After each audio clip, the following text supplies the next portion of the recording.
बिस्मिल्लाहिर्रहमानिर्रहीम। अस्सलामु अलैकुम वरहमतुल्लाहि वबरकातुहू। मोहतरम नाज़रीन इस्लाम, आज के इस वीडियो में हम आपको बताएंगे हज़रत जुनैद बगदादी रदियल्लाहु अन्हु का एक ऐसा वाक़या जिसे सुनकर आपका ईमान ताज़ा हो जाएगा। तो नाज़रीन इस्लाम, मेरी आपसे मुअद्दिबाना गुजारिश है, वीडियो को आखिर तक ज़रूर देखें और हमारे इस चैनल ब्यूटी ऑफ इस्लाम को सब्सक्राइब करें। तो वाक़या कुछ इस तरह है। शहर बगदाद का नाम तो आपने सुना होगा। उस मशहूर शहर में एक नामी गिरामी चोर था जिसका नाम इब्ने साबात था। वो 40 साल से चोरी करता था। कई बार जेल की सज़ा भी भुगत चुका था। एक रात ये चोर बगदाद के एक मोहल्ले में चोरी करने के लिए निकला। उसे एक अहाता नज़र आया जिसकी दीवार दूर तक चली गई थी। बीच में एक फाटक था। चोर समझा कि ये किसी रईस का महल है या इसका बाग है या किसी बड़े सौदागर का गोदाम है। उसने आहिस्ता से फाटक खोला और अंदर दाखिल हो गया। दालान में पहुंचकर देखा तो एक पुरानी चटाई और चमड़े का तकिया एक तरफ पड़ा है और दूसरी तरफ कोने में मोटे मोटे थान रखे हुए हैं। थान बहुत वजनी थे और चोर का हाथ एक ही था, मगर जैसे उसने अदना कंबलों का गट्ठर बांधा, लेकिन उस गठरी में एक हाथ और दांतों की मदद से गिरह न लग सकी। उसने कई बार कोशिश की मगर गठरी न बांध सका। बिलाखिर वो थक कर बैठ गया और हाँफने लगा। इतने में पाँव की आहट कान में आई। देखा तो एक शख्स शमा हाथ में लिए हुए चला आ रहा है। चोर घबराया, लेकिन आने वाले ने कहा, घबराओ नहीं, मैं तुम्हारी मदद को आया हूँ। उस शख्स के बदन पर बादामी रंग की अबा थी। उसने कहा, दोस्त, तुम कुछ थके मालूम होते हो, थोड़ा सा दूध पी लो, तब तक मैं गठरी बांधता हूँ, फिर जहाँ कहोगे मैं सामान पहुँचा दूंगा। वो एक लकड़ी के प्याले में दूध भरकर लाया।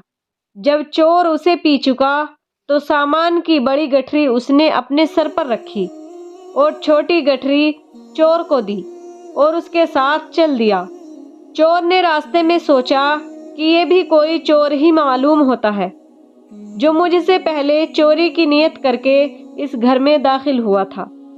ये सोचकर उसने कहा कि भाई देखो, हिस्सा बराबर ही का रहेगा। ऐसा न हो कि बड़ी गठरी जो तुमने ली है तुम उसी को अपना हिस्सा कहकर लेने की कोशिश करो। साथी ने कहा, नहीं, तुम इत्मीनान रखो, ऐसा न होगा। अजनबी की गठरी इतनी भारी थी कि वह उसके बोझ से दबा जा रहा था और आहिस्ता आहिस्ता कदम उठा रहा था। रास्ते में एक जगह चोर ने उसके एक लात मार दी और कहा कि कमबख्त, लालच के मारे क्यों इतना बोझ बांध लिया कि अब चल भी नहीं सकता। रफ्ता रफ्ता दोनों शहर के बाहर निकलकर एक वीरान मकाम में पहुंच गए। अजनबी ने गठरी सर से उतार कर रख दी और कहा, ले दोस्त, अब मैं तुझसे रुखसत होता हूँ।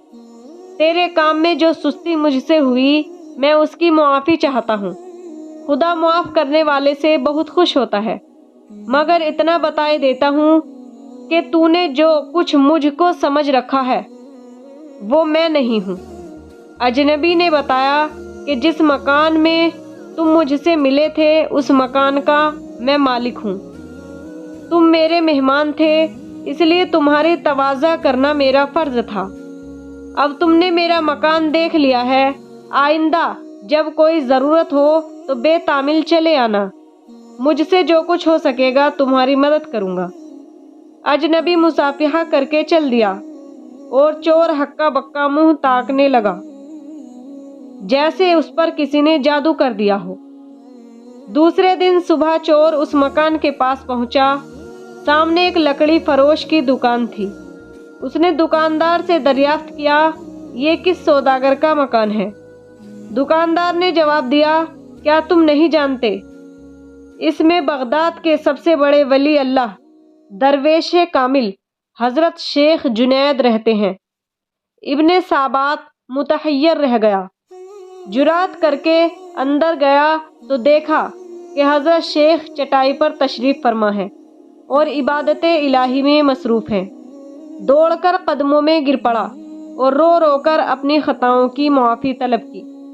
حضرت شیخ نے شفقت کے ساتھ اس کا سر اپنے قدموں سے اٹھایا اور اس کے حق میں دعائے خیر فرمائی۔ احمد ابن سابق کا شمار حضرت شیخ جنید بغدادی رحمۃ اللہ علیہ کے مریدان خاص میں ہوتا ہے۔